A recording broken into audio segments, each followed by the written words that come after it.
యేసు రక్తమే జయం. పరిచర్య. Praise the lord. ఫిబ్రవరి 9వ తేదీ 2026. ఈరోజు దేవుని వాక్యము, నా యందు నిలిచియుండుడి, మీ యందు నేనును నిలిచియుందును. తీగె ద్రాక్షవల్లిలో నిలిచియుంటేనే గాని తనంతట తానే ఎలాగు ఫలింపదో, అలాగే నా యందు నిలిచియుంటేనే కాని మీరును ఫలింపరు. యోహాను సువార్త 15వ అధ్యాయం 4వ వాక్యము. అవును క్రీస్తునందు ప్రియులారా, మన ప్రభు అయిన యేసుక్రీస్తు నిజమైన ద్రాక్షావళి, మనము తీగలము.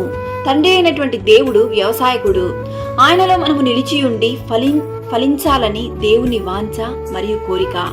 నాలో ఫలింపని ప్రతి తీగను తీసి పారవేయను, ఫలించు ప్రతి తీగ మరీ ఎక్కువగా ఫలింపవలెనని కోరుచున్నాను.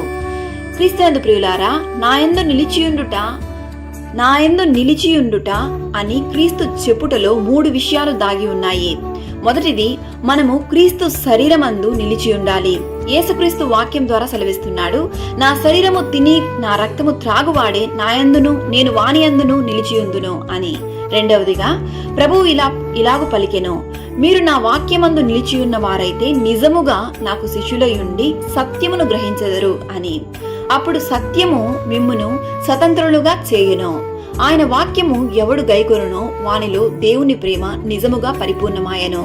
ఆయన యందు నిలిచియున్న వారును ఆయన ఎలాగు నడుచుకొనెనో అలాగే వారును నడుచుకున్న బద్దులై ఉన్నారు.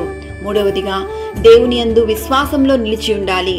నేను క్రీస్తుతో కూడా సిలువ వేయబడి ఉన్నాను. ఇకను జీవించువాడును నేను కాదు, యేసు నాయందు జీవించుచున్నాడు.